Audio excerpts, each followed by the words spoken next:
ecosystem in Silicon Valley has matured over a period of 60, 70 years. Like since like 1950s to now, it's been around, right? And it's more challenging for Taiwan just to say, okay, overnight, just because we create the gold card system to allow these entrepreneurs in, we're going to have successful startups. To be honest, equity is more important than your salary in Silicon Valley. But here, I can also see that because there haven't been that many exits, so they don't see. Yeah. So what if I have 100,000 shares of this company? Unless these companies, unless you're seeing the SpaceX and OpenAI and Anthropic IPOs, and all of a sudden you have hundreds of millions or billionaires that are actually created. That's all from the equity, not from the salary, right?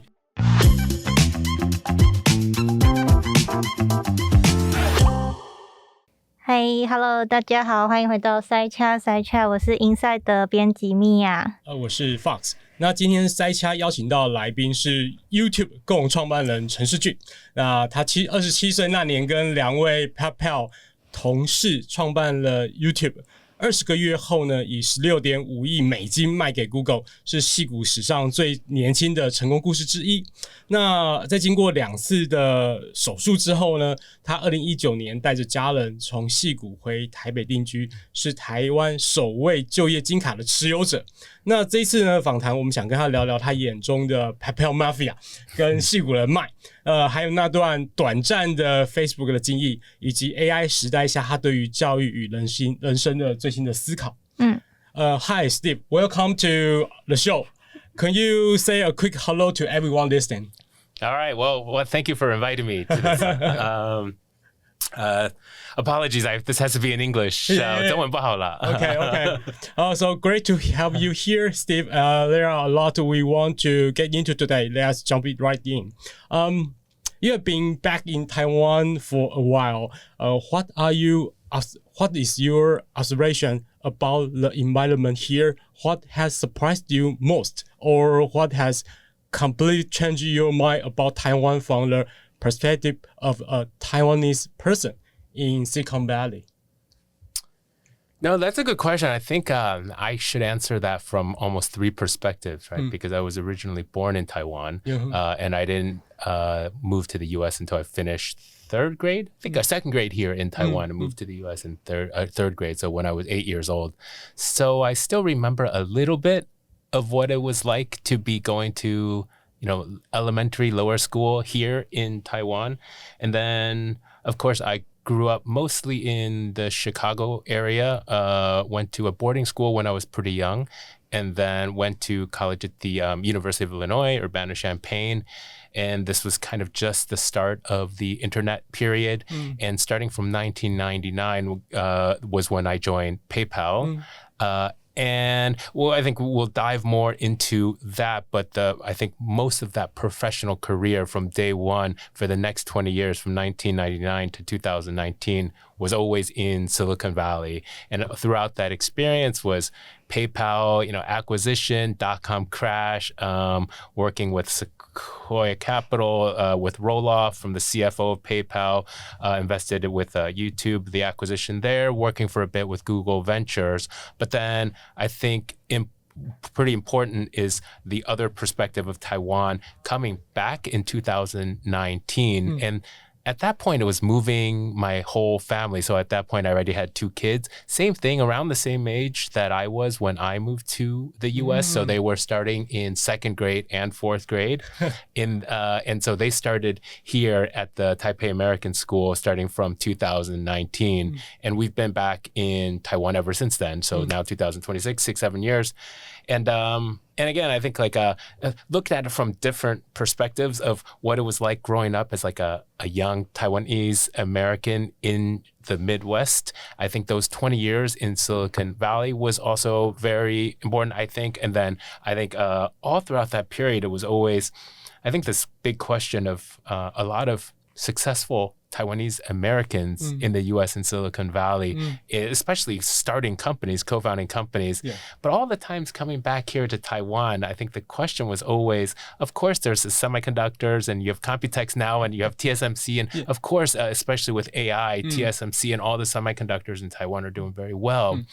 But at the same time, these are companies that have been around for 30 plus years. They're not startups in the last, say, 10, 20 years that have really been, but at the same time, you see a lot of Taiwanese American, whether it's on the VC side, they're leading, from whether it's Sequoia Capital, whether it's on the top tier VCs, you have a lot of the startups that are started by Taiwanese Americans that are all in the US. And so the question has always been for me personally was, what made it so many Taiwanese Americans were successful in Silicon Valley, and how do you try to recreate a bit of that environment here? What is missing? And if there's anything that I can do, I would love to make more entrepreneurs here in Taiwan more successful. Okay.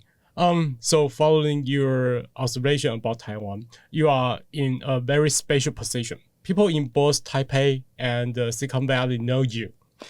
Does this position lead you to receive cross-border calls? This calls might be from government or from companies. What do these connections usually try to achieve in the end? I mean, I think they know usually the YouTubers rather than the co-founders. They don't think they know me as well as they know, you. Yeah. But I think that you briefly mentioned the Gold Card program, right? I thought that was a good effort, an initiative by the Taiwanese government to also try to recruit more talent that have proven that they've been capable of creating something from scratch elsewhere and being able to attract them to try to recreate the next, whatever it is that they're going to be creating next in Taiwan. And I think that I was part of, well, one, receiving the Gold Card, but two, actually doing what the Gold Card was hoping the Gold Card holders and members would do, which is come to Taiwan and create something. After moving here in 2019, and after knowing that I was going to be here for a lot longer because of COVID, I started my own company here in Taiwan in around 2020, 2021. And I tried to put into play a bit of what I thought was the difference between creating a company in Silicon Valley versus creating one in Taiwan. And I think throughout that period of sort of about 2 years of trying to create a company here in Taiwan with the same kind of recipe, the same sort of formula that you would if you were in Silicon Valley, made me learn a lot more about what to appreciate, I think, in Silicon Valley, and also what's kind of missing here in Taiwan. And so I've continued that effort. I think that briefly, is I think that the ecosystem in Silicon Valley has matured over a period of 60, 70 years, like since like 1950s to now, it's been around, right? And so like you create a lot of these companies, and then many of those founders that have exited, they either create funds or they act as angel investors or advisors or VCs, and they invest into the next generation of companies. And then many of those same entrepreneurs, they had the experience of working for one of these larger companies. They see what it's like, and so I think it's more challenging for Taiwan just to say, okay, overnight, just because we create the Gold Card system to allow these entrepreneurs in, we're going to have successful startups.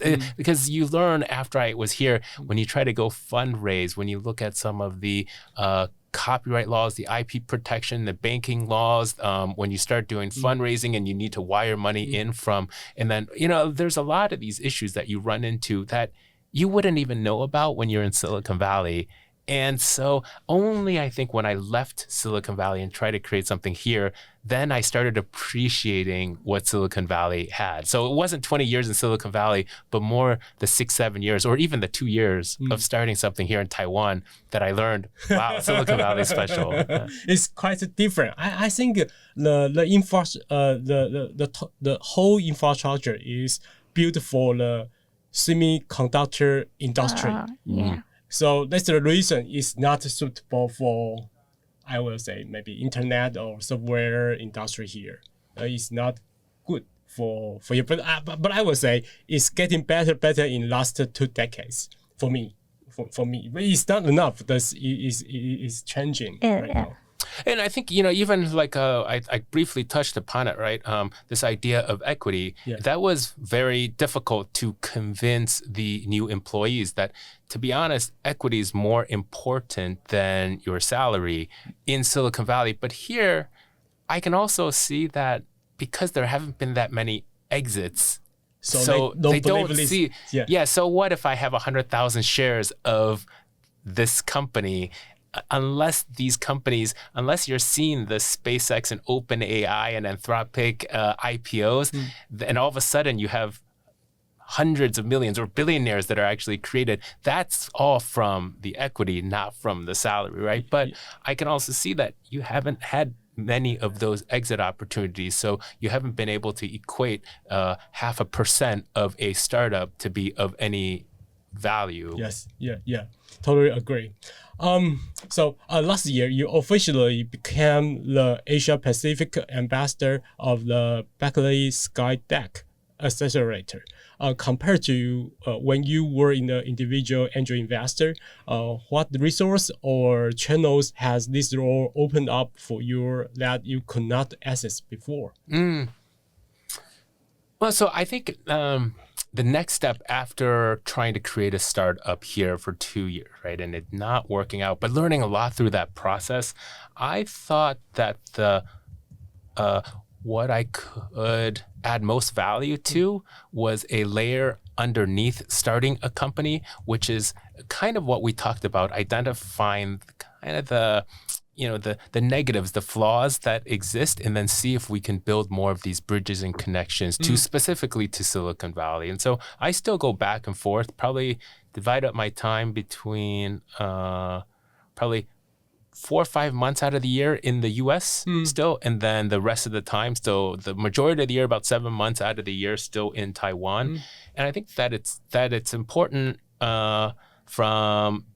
I think it's important to be physically in both places on a year, every year being in both places. So I was there just 3 weeks ago, actually at a Stanford event that's for Stanford A Park for Taiwan Studies. I saw that. And it was great because it was actually, I was the moderator for a forum that was for the Taiwan technology, Taiwan startups, Taiwan technology, and I was able to invite Jonathan Liao from the Gold Card program, but I was also able to get Tony from 500 Startups, as well as this person that was ex-Google that's working on a security hardware startup from Dom Rizzo, but I met him in Taiwan, and I want to invest in his company, and he invited, and I thought it was great to be able to have on one panel folks that are whether from the US, whether investing from the US or here in Taiwan, but all talking about the ways to be able to connect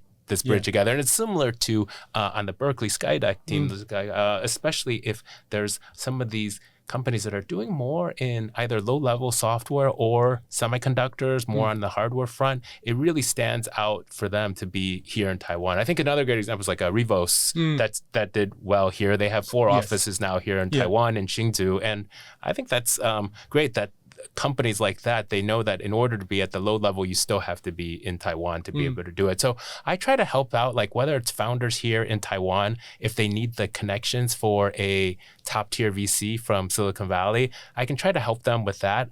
Or if it's more of a later stage where they already started a company in Cambridge or in Silicon Valley, but they need to be in Taiwan to be closer to the fabs, closer to maybe TSMC and Hsinchu, then I can help them try to make the connection. So try to build that bridge both ways. Sounds really great.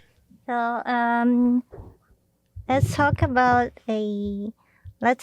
your experience in Silicon Valley. In Taiwan, very few people have actually worked with such influential figures in the same team or room as you were, and we would like to see that time through your eyes. You worked at PayPal, Facebook, and Google, and were surrounded by people who later become really famous. How did you view your colleagues? Did you have a feeling back then that any of them would reach the position they are today? Or do you still keep in touch with them? So the few questions there, yes, still keep in touch with them. No, at that point, did not realize that you were working in one small office, sometimes in the same meeting room with who was going to be the future, the wealthiest man ever created, maybe the first trillionaire or something. And then from Peter Thiel and David Sachs and of course, Elon. But then across all the sectors, from Reid Hoffman with LinkedIn, you have Sequoia Capital with like Roll-Off, and just venturing out into all the different categories. Plus the two other co-founders of YouTube were also, I met them at like my first week there at PayPal. I think, so altogether I spent about 6 years at PayPal from 1999 to 2000, early 2005. I think that throughout that period, it proved to be so valuable of a time, right? I think that you go out there, and the idea at the time was still, the internet wasn't very big. It was supposed to be this Palm Pilot back then, like this Palm Pilot. Yeah, this is PDA. So almost like imagine like the iPhone that doesn't have a lot of, I think it's just 16-bit. It doesn't really have colors, and it doesn't have apps, and it doesn't have anything. Doesn't have the internet. And they were thinking about trying to create, I think, a payments app just for the PDA, the Palm Pilot. Wow, it was hard. It was very difficult. But then I think throughout that process, of course, like a few months later I got there was the dot-com crash. So 90% of all the IPO'd companies, the publicly traded internet companies, they all came crashing down in price. And then I think from the side of PayPal, they realized that, look, we're going to have to start monetizing soon because, or not soon, like next week we have to monetize because we won't be able to fundraise anymore because VCs, I mean, it's all kind of with the public equities, kind of you have more of the funds coming into the private equities as limited partners.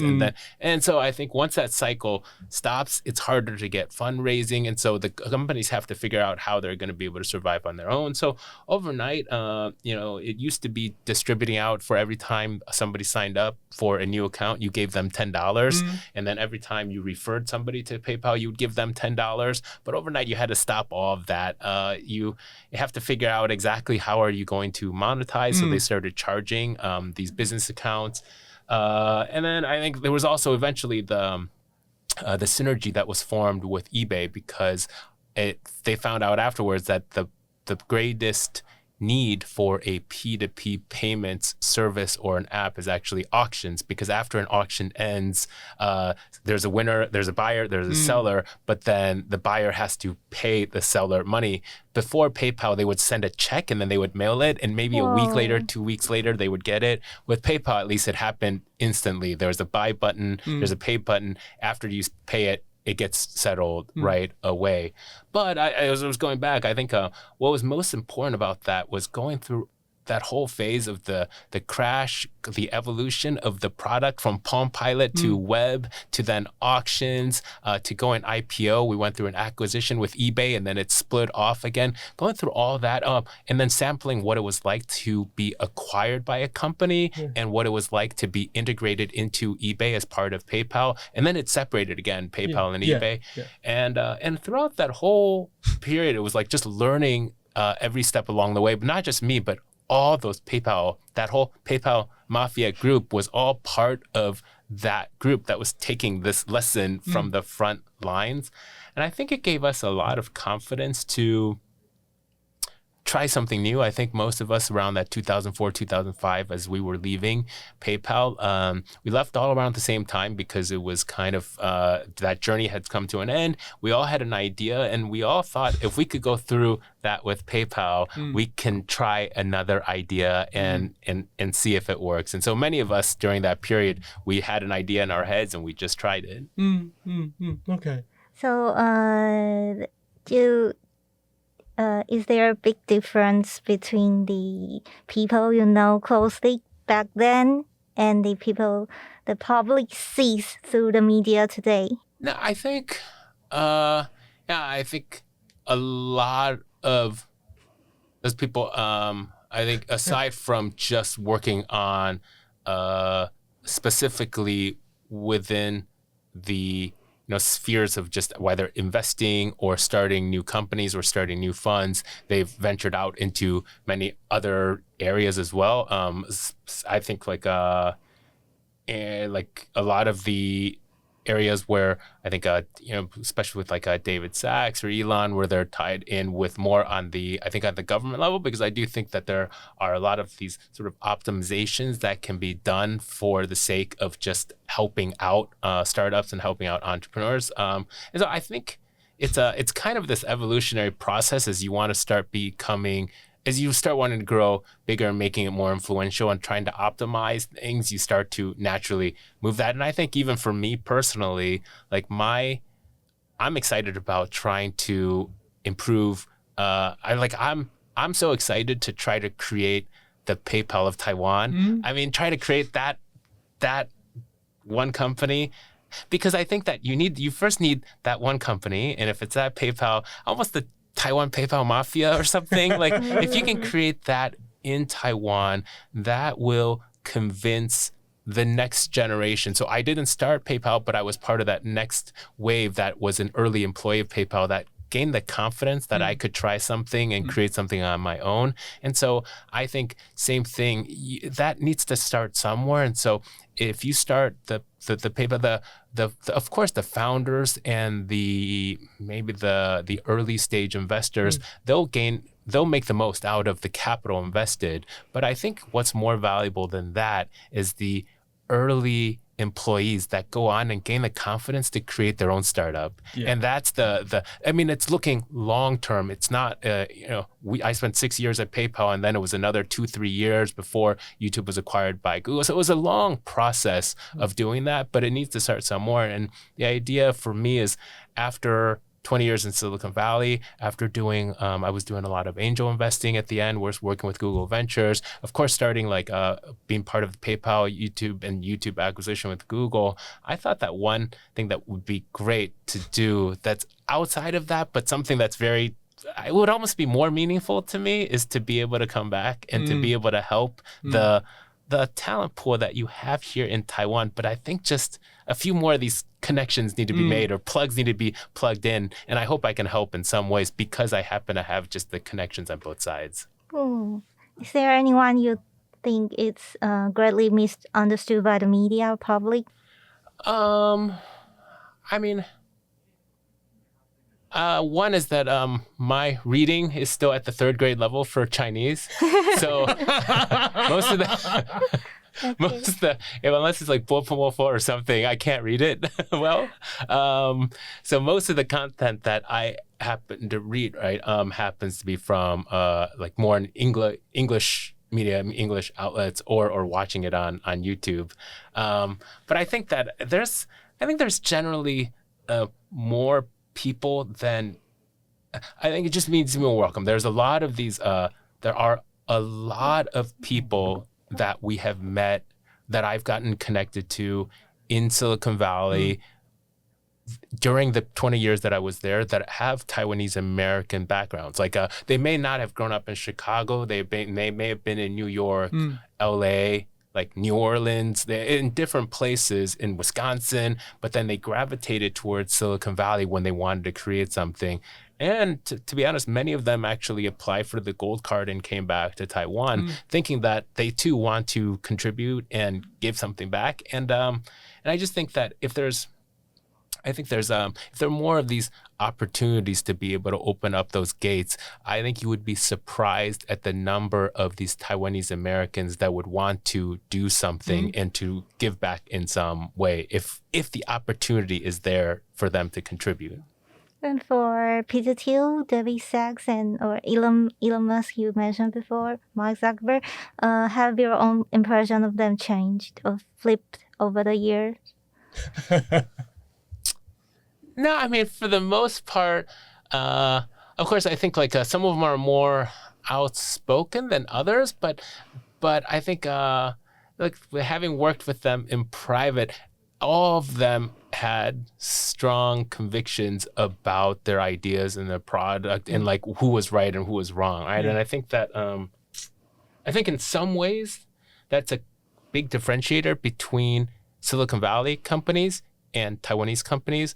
Taiwanese companies or maybe Asian companies, very top-down focused. It's the CEO, the C-level executive says something and the rest of the people are quiet and they nod. I think in Silicon Valley, at least what I've seen at PayPal, at YouTube, at Google, it's not about your title as much as how valuable your idea is. And so everybody's encouraged to, the biggest voice, the biggest microphone, the biggest amplifier goes to the person with the good ideas and good suggestions, right? And I think that that's something that, of course, as Elon or David Sachs or Peter Thiel, their microphone keeps getting louder and louder because they do more and more things. But they've always been very outspoken about their ideas and what their beliefs are. And I think that's a little bit attributed to the culture of Silicon Valley, where you're kind of encouraged to want to give that. And obviously, they've seen the reward out of that as well. I saw a picture. You walk just aside to Mark Zuckerberg. You were in Facebook maybe 2 months or something. Yeah, right? Yeah. Why is the period so short? Yeah, that was always an interesting period of 2005. I remember when I was filing for taxes in 2006. That I had I had to file taxes for PayPal, which was at the beginning of the year, and then at Facebook for the middle part, and then for YouTube at the tail part. So yeah, in that 2005 year, working for 3 different companies. I thought like it was through the Peter Thiel was one of the early investors, angel investors in Facebook.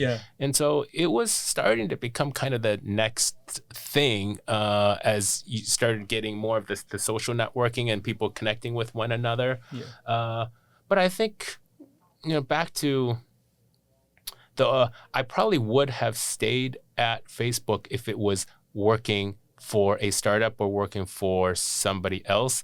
I think that it was a hard decision, but the eventual decision to move on to try to create something on my own was just because I think I would have regretted it if I didn't do it. If I didn't try to do something, I would have just said, I wish I tried that. And so I think it's still better to tried and failed rather than not tried at all. I think that like strongly recommend like if you have, especially the types of folks that have an idea, I think the worst situation would be to see that idea cultivate into a very successful company and you missed out on it even though you had that idea first. And I just didn't want to. I knew that the opportunity was always there to return to another company in Silicon Valley. And I think that I just really wanted at least that one opportunity to try. So I set some goals. I said 2 years if YouTube didn't work out for 2 years, or I had some of the savings, luckily, from the IPO of PayPal, so like $100,000. So I put that aside and I said $100,000 or 2 years. If either of these run out, I have to go return. But before that, I would like this window of opportunity to try startups. Okay, great. So right now, almost everyone is rushing into AI entrepreneurship now. And what do you think of the trend is this wave, is there a critical blind spot that most people ignore, or an opportunity that is being underestimated? It's hard, I think, to really predict what the future is going to bring. I don't think, I mean, it's changing so fast in a period of 2-3 years.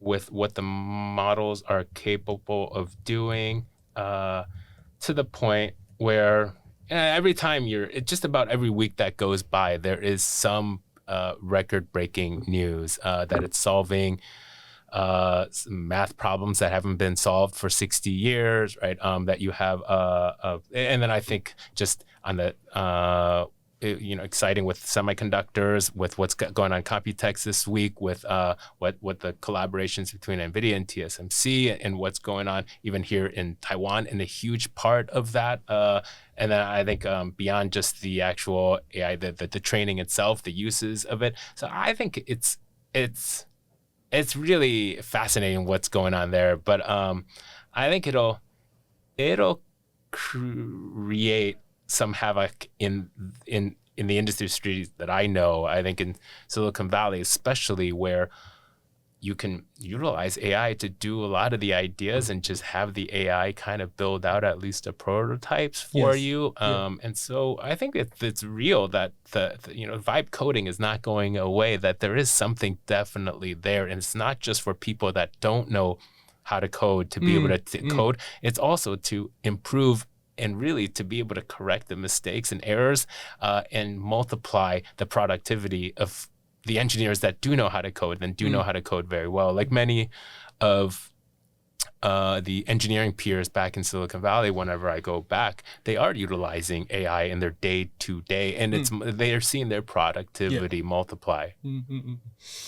Okay, so following up on that, can AI tools really make startup teams leaner and even lower the barrier to starting a business? I think the answer is yes. But can you share a example from your investment portfolio? You mean can AI really make the startup teams leaner, quicker, leaner, or better? Lower the bar. I think so. I mean, I think. But I think that's I think it's kind of almost looking at almost completely new ways of solving some of these problems. I think that in some areas, yes, but in other areas, you almost don't like, for example, here's an example. Like, I've made a few investments early on when OpenAI had just launched, and then other folks were building software on top of that platform. But then OpenAI itself came out with the same tools. And so that was moving so quickly for those first few months, where companies would start that would say, we're going to help make it so you can utilize AI in emails and integrate that into Gmail. But then Gmail does it itself, right? I mean, they're going to come out with it. And so I think that it's very hard to predict. I think there are going to be some very big winners out of that with all the IPOs coming up soon. But I think OpenAI and Anthropic, those are enormous. But I think it does come at a cost to other providers, other solutions, maybe some of the enterprise applications out there. People are starting to realize, like, maybe we can create the version of this in-house, then we don't have to license out to anyone else to be doing this for us. But it's just moving so fast, it's hard to predict. Yeah, because maybe 2 weeks or 1 month ago, people are still talking about the SaaS is dead. Yeah. And right now, I think it's maybe yesterday or last week, the company ServiceNow, their revenue was great last quarter, and suddenly their stock price went up. I guess last night, I guess. Oh, Salesforce. Salesforce or ServiceNow. Anyway. ServiceNow, I guess.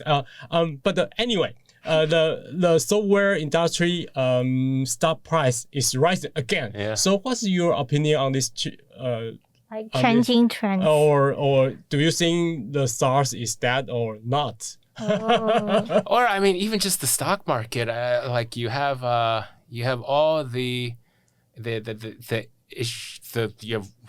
rising oil prices. You have the wars that are going on all over. But then it still seems like whatever happens, the semiconductors in the stock market here in Taiwan or the S&P 500 just keeps breaking new records every week. Yeah. And so it's I think it's very difficult to predict what'll happen.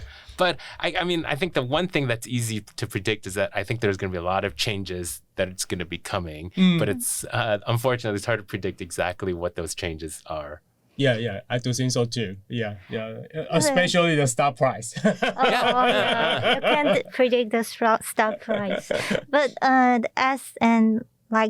if it's in a investor's view, what do you see? What are you seeking for inside a startup team during this ever-changing, fast-paced AI startup trends? Is there a core value that you are looking for in a team, or is it business model or anything else? Well, from personally, I can't speak for other angel investors or other funds or other VCs, how they look at it. But personally, I typically invest in the early stage and in the sort of seed or Series A phases. I look at, and again, this is a resemblant of like my own experiences at PayPal, at YouTube, where you have to kind of evolve and pivot so many times. And I think that's probably one of the hardest decisions that rests upon the founders and the entrepreneurs is when to pivot and how much to pivot.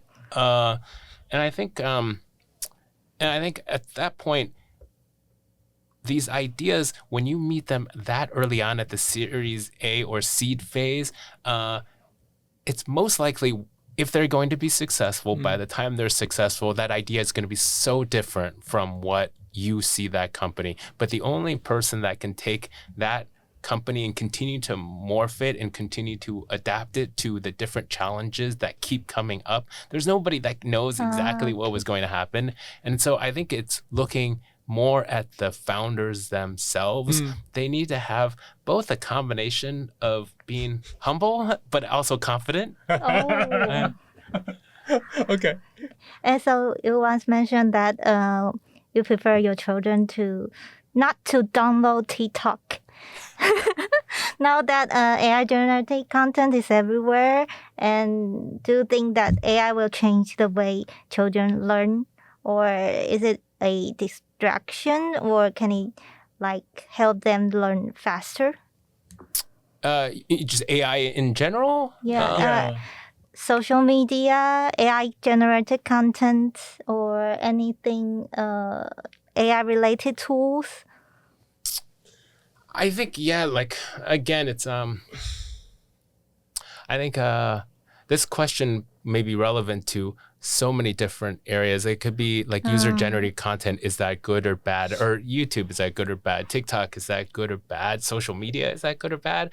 And I think it comes down to it still comes down to the type of content, because I think it's almost asking is the English language or is the alphabet good or bad? And it depends on what you do with it. Depends on what you write and the ideas that you are able to cover with those. And so I think there's good content on YouTube. There's bad content on YouTube. There's content that I agree with and content that I disagree with. Yeah. But I think the overall platform is net positive because it allows people to be able to communicate. I think AI very much in that same area.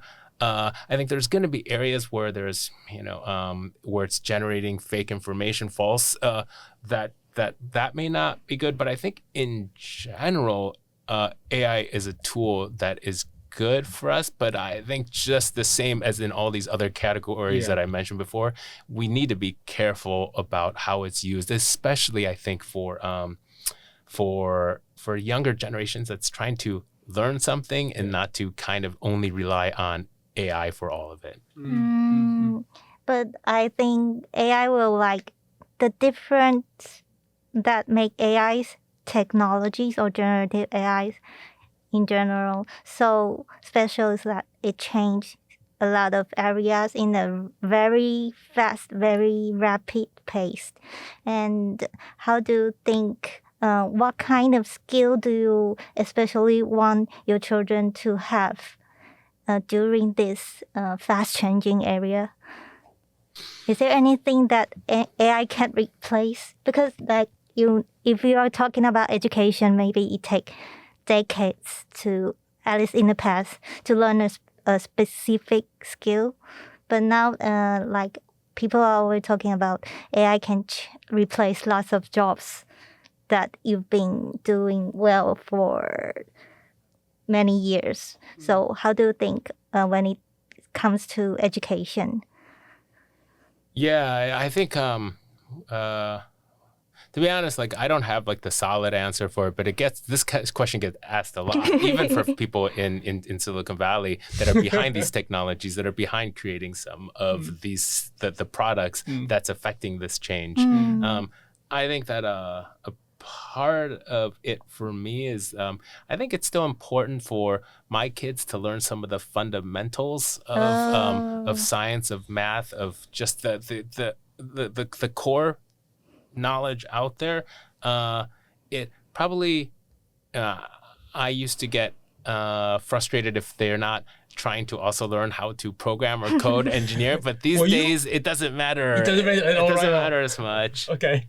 So but I think like it's still important to be able to sometimes think outside the box, think outside of what the normal, like if you really have, for example, a solution or an idea to a problem, still be able to cultivate that, to nurture that in some way. Yeah. And I think that's important. And that's something that's more about just encouraging them to be curious, to explore, to be able to make mistakes and learn from it.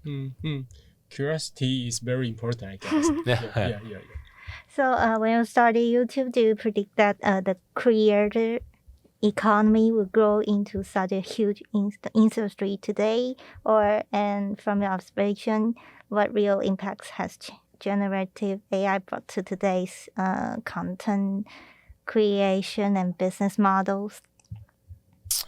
I think on that latter question about the impacts of AI on content creation, I think we're starting to see what it's capable of and what it's demonstrated that it's capable of. I still think that most of the content still has a heavy role played by humans in creating at least the idea and creating the content. As of now, it's not all AI, but I think more and more it's gravitating towards more and more where AI can play a role. But I think right now, as of 2026, I think a lot of the origins of the idea of what this content is supposed to convey, that's still coming from human beings, right? But I think it's such everything is changing so much so quickly. Yes. So looking ahead, are there any projects you are planning or hoping to promote in Taiwan? And can you tell us about your plan for the next few years? Well, I think that the few programs we talked about, I think that maybe some more of the collaboration between, say, Silicon Valley and the entrepreneurs here, whether it's with NTU, with Taida and Stanford, to be able to bring this program that, as I mentioned, I was just back in the US for specifically the Stanford Asia Pacific Research Center, the Taiwan program. That was just held 3 weeks ago at Stanford. But last year it was at Taida, right? It was here, and it goes back and forth. So next year it'll be back here in Taiwan as well. And then they're going to be able to get entrepreneurs and to be able to get folks from Silicon Valley to come here to speak, just like we did this time by bringing folks from AIT, by bringing Jonathan, by bringing folks from the Gold Card to the US. So hopefully more opportunities to be able to do that. I think that there's a lot of initiatives on the private sector or even on the government sector to try to more collaborate and build these connections to Silicon Valley. And I think there are people that are interested, that are Taiwanese Americans, that want to do more in Taiwan. But I think the area that they don't meet up at, or there are not enough opportunities for meetup, is the bridge in between. Like, I think they all want to cross and intersect somehow, but they're oftentimes missing each other. And so hopefully there are just more opportunities to be able to create these connections. Oh, so next will be some casual talk. The first thing I want to ask you is, can you share with how you have been using AI lately? Maybe you use Cloud, use Gemini, and do what? No, it's everything. I mean, it's everything, and it's a combination of I think using just AI, but I think the Claude code is amazing. Yeah. I think on the and it's not just that, it's not just the Anthropic, but even Kimi is pretty good as well, and it's for much cheaper prices. And so I see the open source side of it coming out of China. I think some of those are actually very high quality, and they run pretty fast as well. But I mean, the fascinating part is just, it's not just asking the single questions, but the agentic models where you can really get them to be able to do 30, 45 minutes of work by telling it one thing. And so on that level, for it to not just code, but to be able to look at 200 documents, and to be able to look at financial documents, be able to look at legal documents, like fund documents, like all these things that would have just taken a lot more time and a lot more specialization to be able to do. So I think there's a lot of exploration in that area personally for me. But what will be your top recommended tips for AI? Maybe the most wonderful, or something you try and you suggest everyone to try it too. Like, there's a lot of the questions that like more and more starting to rely on kind of AI rather than just a search engine to be able to do. But I still think that the most impressive is just to be able to have, if you've already collected a lot of documents in the past, right? Just to be able to load up, and I'm talking about the command line interface versions of Claude Code or Kimi, and to be able to just load that in and just to tell it, analyze these docs for me, and then let me know if this is doing well or not. And it just saves me weeks of time to be able to go through that. But I think that's really on the agentic side, where you're able to have it go through maybe 200-page documents and to be able to go through everything. Okay. So do you have a personal rule or discipline when it comes to your own finance? Any suggest? I think I think that's always hard. I think everything's going in these like bullish and bearish cycles and everything, and so it's very hard to kind of predict. And so I think it's good to be able to have the sort of exposure to a lot of different areas to be able to invest in, and then I think it just mitigates risk by being able to carve out a little section for everything. Okay, so you buy ETF, you buy US stock or real estate. Which sector will you put your most your money in? Well, I mean, I think you have the it depends on if you have access to like the S&P 500, and there are ETFs for that. I mean, it depends on if you're a U.S. taxpayer, if a California tax resident, if you're paying U.S. taxes or if you're paying Taiwan taxes. I mean, that all matters a lot on how you end up investing, or are you investing in the Taiwanese market or the U.S. market? Okay. What personal hobbies or recreational activities or sports do you enjoy on weekends or after work? I think, I mean, there's a lot of things. I think a great part, to be honest with you, is like having two sons that are 13 and 15, to be able to just kind of share with them whatever learnings I get or whatever happen to me, I'd be able to share with them. And I think that's like a kind of like one of the most like beneficial parts about like parenting as fatherhood or something, is like you have kids that, and they're still listening to me at this age. So sharing with them, but it also gives me the motivation to go out and do more things, to be able to share with them as well. Okay. Do they play basketball or baseball? Yeah, I mean everything. I mean soccer, baseball, basketball. Wow. They love tennis, so we go out there and play tennis. So. So what the book or podcast or talk have you seen recently that we would recommend to our audience? Well, I think it's an interesting period right now. I think it's there's a lot out there in terms of just geopolitics, in terms of like U.S. and China. So like there's a Stanford researcher, author, professor Dan Wang that I've been reading.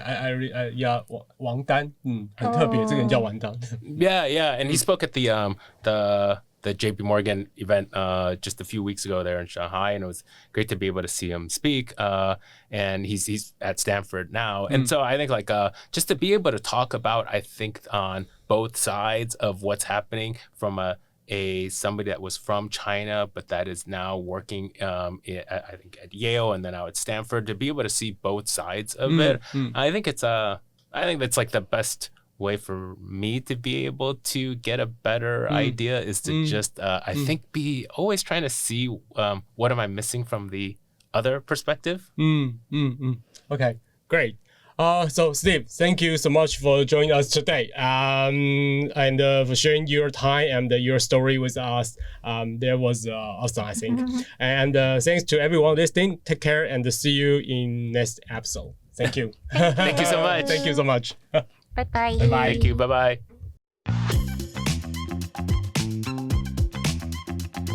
听完这集，你有什么想法？欢迎留言告诉我们，或者是有希望我们邀请的来宾想问的问题，也可以留言推荐。